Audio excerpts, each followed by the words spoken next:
Hi friends, welcome to study vids YouTube channel. भूगोल में खगोलकी के बारे में बात करेंगे। पिछले वीडियो में हमने ब्रह्मांड की उत्पत्ति के बारे में जाना, आकाशगंगा के बारे में जाना, तारे के निर्माण और अंत के बारे में जाना। यहाँ पर हम सौरमंडल के बारे में बात करने वाले हैं। तो सौरमंडल के लिए सबसे पहले ब्रह्मांड की कुछ जानकारी होना आवश्यक है। तो ब्रह्मांड में कई सारी मंदाकिनियाँ हैं। उनमें से एक मंदाकिनी जिसे आकाशगंगा नाम दिया गया है, उसके केंद्र से काफ़ी दूरी पर हमारा सौरमंडल अवस्थित है। तो ये देखिए एक मंदाकिनी है और इसका ये केंद्र है, सर्पिलाकार है। आकाशगंगा जो हमारी है वो भी सर्पिलाकार है, ठीक है ना। तो उसके केंद्र से काफ़ी दूरी पर हमारा सौरमंडल अवस्थित है। अब सौरमंडल पढ़ने वाले हैं। सूर्य जो कि एक तारा है, तो सूर्य क्या है? एक तारा है। तारे के बारे में डिटेल इन्फॉर्मेशन जो है मैंने अपने पिछले वीडियो में दी है, जिसका मैं डिस्क्रिप्शन में लिंक दे दूंगा, तो आप उसको ज़रूर देखें। तो सूर्य जो कि एक तारा है, उसके चारों ओर दीर्घवृत्ताकार मार्ग पर परिक्रमा कर रहा है ग्रह, उपग्रह, क्षुद्रग्रह तथा अन्य पिंडों के समूह को सौरमंडल कहते हैं। देखिए यहाँ पे सूर्य है और इसके चारों ओर जो परिक्रमा कर रहा है ग्रह, उपग्रह, अन्य पिंड, इन सभी को मिला के या यूं कहें सम्मिलित रूप से सौरमंडल या सौर परिवार कहते हैं। आगे बढ़ते हैं। सूर्य से दूरी के आधार पर ग्रहों का क्रम जानेंगे। तो यहाँ देखिए सूर्य, तो यह है बुध, शुक्र, पृथ्वी, मंगल, बृहस्पति, शनि, अरुण और वरुण। तो सूर्य से दूरी के आधार पर एक क्रम है ग्रहों का। अगर हम पृथ्वी की बात करें तो पृथ्वी सूर्य से दूरी के आधार पर या दूरी के क्रम में तीसरा ग्रह है। आगे बढ़ते हैं। ग्रहों का घटता क्रम, यानी बड़े ग्रह से छोटे ग्रह की ओर बात करें तो वह है पहला बृहस्पति, सबसे बड़ा ग्रह है। उसके बाद शनि, अरुण, वरुण। 5वें नंबर पर हमारा पृथ्वी है। उसके बाद 6वें पर शुक्र, मंगल और बुध। तो सबसे छोटा ग्रह बुध, सबसे बड़ा ग्रह बृहस्पति। और बात करें पृथ्वी की, तो पृथ्वी जो है हमारा, अगर घटते क्रम की बात करें ग्रहों के, तो 5वें नंबर पर आता है, ठीक है ना। और सूर्य से दूरी के क्रम में बात करें तो वह तीसरे नंबर पे आता है। अब ग्रहों की संख्या के बारे में बात करेंगे तो वो 8 है, पहले यह 9 थी। 2006 में यम यानी प्लूटो को ग्रहों से बाहर कर दिया गया तथा बौने ग्रहों की श्रेणी में रख दिया गया। तो क्या कारण था इसका? कारण यह था कि यह चंद्रमा से काफ़ी छोटा है। इसका जो कक्षीय मार्ग है वो वृत्ताकार नहीं था तथा यह वरुण की जो कक्षा है उसको काट देता था। इसलिए इसे ग्रहों की श्रेणी से हटा के बौने ग्रहों में रख दिया गया। आगे बढ़ेंगे, सूर्य के बारे में जानेंगे। 71% हाइड्रोजन, 26.5% हीलियम और 2.5% अन्य तत्व सूर्य में विद्यमान है, ठीक है ना। सूर्य एक गैसीय गोला है। सूर्य को मंदाकिनी के केंद्र के चारों ओर परिक्रमा करने में कितना समय लगता है? 25 करोड़ वर्ष। याद रखेंगे, जिसे हम ब्रह्मांड वर्ष कहते हैं। तो ये मंदाकिनी है, इसके केंद्र के चारों ओर सूर्य को परिक्रमा करने में 25 करोड़ वर्ष लगता है, जिसे हम ब्रह्मांड वर्ष बोलते हैं। आगे बढ़ते हैं। इसका मध्य भाग का घूर्णन काल 25 दिन और ध्रुवीय भाग का घूर्णन काल 30 से 32 दिन है। तो भाई मध्य भाग का अलग क्यों है और ध्रुवीय भाग का अलग क्यों? क्योंकि सूर्य एक गैसीय गोला है और गैसीय गोला होने के कारण, अधिक स्पीड होने के कारण इसका अंदर का जो भाग है, यूँ कहें बाहरी भाग हमें स्पीड उसकी अलग हो जाती है, अलग थलग हो जाती है, और जो मध्य भाग है उसकी स्पीड अलग थलग हो जाती है। अब यह पूर्व से पश्चिम की ओर घूमता है, तो इसकी जो घूमने की दिशा पूर्व से पश्चिम की ओर है। सूर्य का प्रकाश कितने समय में पहुँचता है पृथ्वी तक? तो वो 8 मिनट 16.6 सेकेंड में पहुँचता है। आगे बढ़ते हैं। बुध की बात करेंगे। सबसे छोटा ग्रह बुध, सूर्य के सबसे निकट का ग्रह बुध। कक्षीय गति सर्वाधिक किसकी है? तो वो बुध की है। तो ये याद रखना है आपको। इसलिए इसका परिक्रमा काल 88 दिन का है। क्यों है भाई परिक्रमा काल? क्योंकि कक्षीय गति सर्वाधिक है और परिक्रमा काल 88 दिन का है, जो सभी ग्रहों में सबसे कम है इसका परिक्रमा काल। इसका कोई भी उपग्रह नहीं है। यहाँ दिन अधिक गर्म और रातें अधिक बर्फीली होती है। यानी कि अगर हम इसके तापमान की बात करें तो उसमें अंतर कितना है? बहुत अधिक है। यदि हम इसके तापमान की बात करें तो बहुत अधिक अंतर है, यानी तापांतर बहुत अधिक है। आगे बढ़ते हैं। शुक्र की बात करेंगे। सूर्य से दूरी के क्रम में इसका दूसरा स्थान है, पृथ्वी से निकटतम है। ठीक है, तो सूर्य से दूरी के क्रम में दूसरा स्थान हो गया।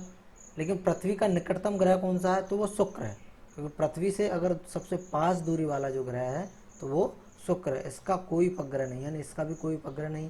तो बात करते हैं बुध और शुक्र, इन दोनों के कोई भी उपग्रह नहीं है। आगे बढ़ते हैं, सर्वाधिक चमकीला एवं गर्म ग्रह कौन सा है, तो वो शुक्र है।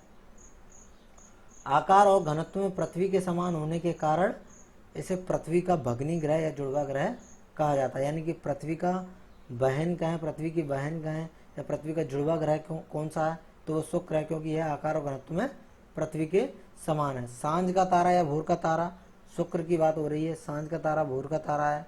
अन्य ग्रहों के विपरीत पूर्व से पश्चिम की ओर घूमता है, तो शुक्र जो है सभी ग्रह पश्चिम से पूर्व की ओर घूमते हैं, और शुक्र जो है पूर्व से पश्चिम की ओर घूमता है। आगे अरुण के बारे में हम बात करेंगे, वह भी पूर्व से पश्चिम की ओर घूमता है। यानी कि शुक्र और अरुण दोनों जो हैं पूर्व से पश्चिम की ओर सभी ग्रहों के विपरीत घूमते हैं। आगे बढ़ते हैं, पृथ्वी के बारे में जानेंगे।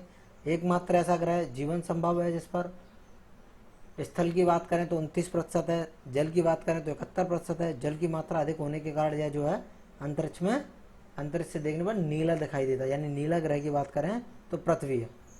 पृथ्वी का एकमात्र उपग्रह, प्राकृतिक उपग्रह की बात कर रहे हैं, चंद्रमा है। घूर्णन काल की बात करें 23 घंटे 56 मिनट 4 सेकेंड, जिसे हम घूर्णन गति और दैनिक गति कहते हैं। घूर्णन गति या दैनिक गति कहते हैं। आगे बढ़ते हैं, इसी के कारण दिन और रात होते हैं तथा स्थलीय समीर, यानी जो स्थल पर समीर आती है, हवाएं चलती हैं, और सागर में जो हवाएं चलती हैं वो भी उत्पन्न होती हैं। तो कैसे होती हैं, देखते हैं कैसे दिन रात होते हैं। तो ये पृथ्वी है जो अपनी जगह पर धुरी पर घूर्णन कर रही है, यानी घूम रही है पश्चिम से पूर्व की ओर। जब यह सूर्य के सामने जो इसका हिस्सा होता है वहाँ दिन होता है, यहाँ रातें होती हैं, और यह जब घूम रही है यानी घूर्णन कर रही है, उसी के कारण हमारे यहाँ स्थलीय समीर और सागरी समीर उत्पन्न होती हैं। आगे बढ़ते हैं, परिक्रमण गति की बात करें, कितना समय लग रहा है परिक्रमण गति में, तो 365 दिन 6 घंटे लगते हैं, जिसे हम वार्षिक गति कहते हैं। देखिए यहाँ पे ये पृथ्वी है, सूर्य के चारों ओर चक्कर लगाने में इसको जो है 365 दिन 6 घंटे लगते हैं, इसे हम परिक्रमण गति कहते हैं। तो घूर्णन गति और परिक्रमण गति समझ ही गए होंगे आप। पृथ्वी के लिए यहाँ हम बस इतनी ही बात करेंगे। इसके लिए मैं एक अलग से वीडियो लेके आऊँगा डिटेल में पृथ्वी और चंद्रमा के लिए, तो आप वो ज़रूर देखें, और जो है वहाँ पे हम डिटेल में बात करने वाले हैं। बात आती चंद्रमा की। पृथ्वी का एकमात्र प्राकृतिक उपग्रह दीर्घवृत्ताकार मार्ग में पृथ्वी के चारों ओर चक्कर लगा रहा है। पृथ्वी से औसत दूरी 3,84,000 या 365 किलोमीटर, याद रखने वाली बात है।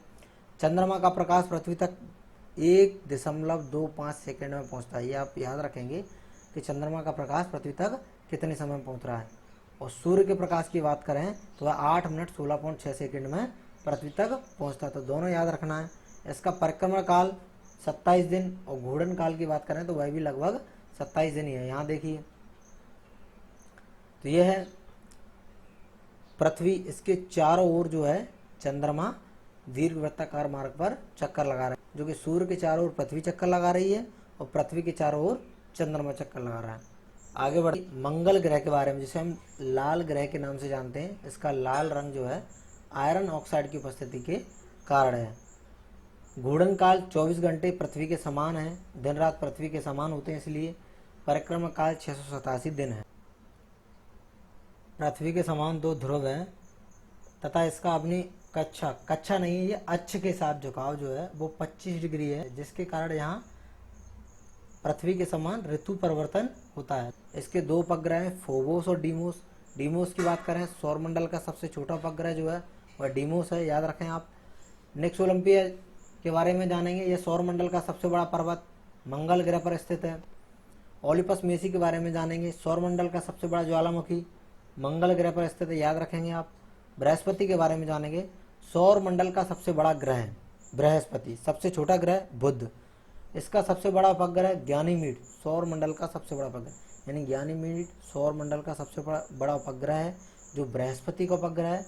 और डीमोस जो है सौरमंडल का सबसे छोटा उपग्रह है जो मंगल का उपग्रह है। आगे बढ़ते हैं, घूर्णन काल की बात करेंगे, सबसे कम है 10 घंटे, और परिक्रमण काल की बात करें तो वह 12 वर्ष है।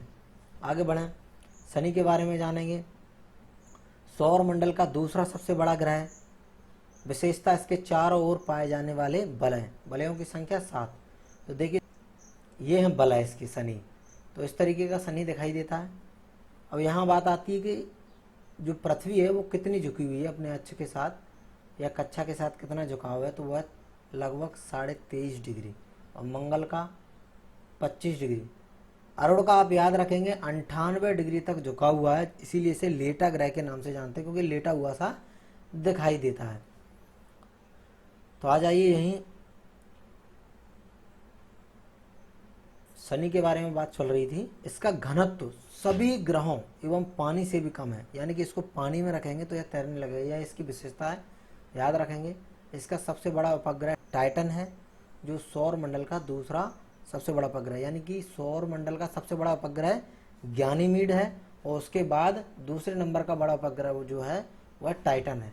अरुण की बात करेंगे, झुकाव ज़्यादा होने के कारण लेटा हुआ ग्रह कहते हैं। 98 डिग्री तक जो है यह झुका हुआ है।